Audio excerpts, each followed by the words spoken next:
Sir ये जो देश और दुनिया के आर्थिक हालात हैं वो ऐसा नहीं इशारा कर रहे हैं कि रियल एस्टेट मार्केट क्रैश करेगा, या आपको लग रहा है कि अभी भी है कोई चांसेस बूम का? सर 3-4 डायलॉग्स हैं, वो आपको हर पॉडकास्ट में मेरे सुनने को मिल जाएंगे।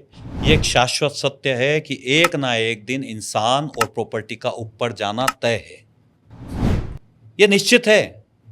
आप कोई भी अच्छी प्रॉपर्टी लोगे वो ऊपर जाएगी जाएगी, एक टाइम पीरियड के लिए वो रुक सकती है, कुछ एक डिप ले सकती है, लेकिन अल्टीमेटली कोई माइका लाल नहीं है जो प्रॉपर्टी को ऊपर जाने से रोक दे। ये सब बेवकूफ़ लोगों की कहानियां हैं जिनके अंदर जिगरा नहीं है, जो रिस्क टेकर नहीं है, डिसीजन मेकर नहीं है।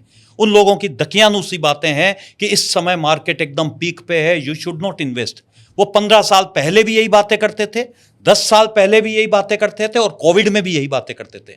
जिस समय कोविड में प्रॉपर्टी सबसे ज्यादा डूबी हुई थी, उस समय भी अरे नहीं प्रॉपर्टी में तो इन्वेस्ट मत करो, अभी और गिरेगा, अभी और गिरेगा, अभी और गिरेगा, अभी तो गिरा ही क्या है। यहां जब आदमी नहीं रहेगा तो फिर प्रॉपर्टी का क्या करोगे? सर ये गिरी हुई सोच की जो लोग हैं उनके लिए मैं मेरा दिमाग खराब नहीं कर सकता सर। मुझे अगर कमाने का शौक है तो रिस्क लेना होगा। वो लोग हैं जिनको अगर स्वर्ग में भी बिठा दो ना आप, तो वहां भी उसमें गलतियां निकाल निकाल के नरक बना देंगे उसको। मतलब ये डिप थोड़ी देर के लिए आएगा, पर आएगा और फिर वापस। सर आप इसका एग्जाम्पल से पकड़ते हैं हम। बिल्कुल सर मैं वैसे नहीं बोलता।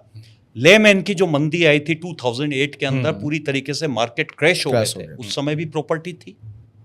2014 जो मोनेटाइज हुआ था, नोटबंदी हुई थी, उससे ज्यादा इंपैक्ट, जैसा अभी आपने बोला काला धन, उससे ज्यादा काला धन तो कोई इंपैक्ट नहीं आया था। बिल्कुल बिल्कुल। उस समय लोगों को लगा था प्रॉपर्टी मार्केट खलास, कलाप्स कर गया, लेकिन क्या हुआ? नहीं हुआ। और उनसे बड़ा उदाहरण कोविड, लोगों ने अपने परिवार को खो दिया था, प्रॉपर्टी पूरी तरीके से बिखर गई थी।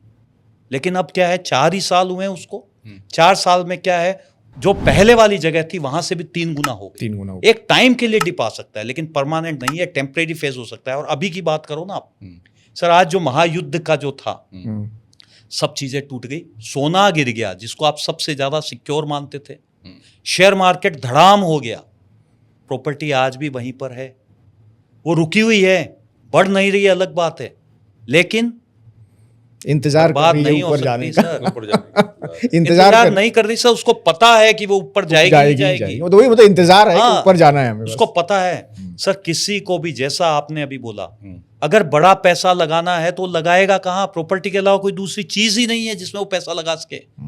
अब कितना रुपया, आज मान लीजिए आपके पास 50 करोड़ रुपए है, आप इस कमरे में भरोगे, कमरा भी पूरा भर जाएगा। एक प्रॉपर्टी ले लो, खत्म हो गया काम।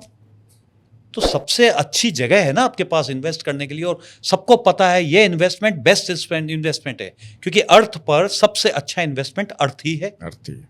दुनिया के सबसे ज्यादा जो बिलियनियर्स हैं वो प्रॉपर्टी से ही बनते हैं, ये तो सबको पता है, मेरे कहने से नहीं होता।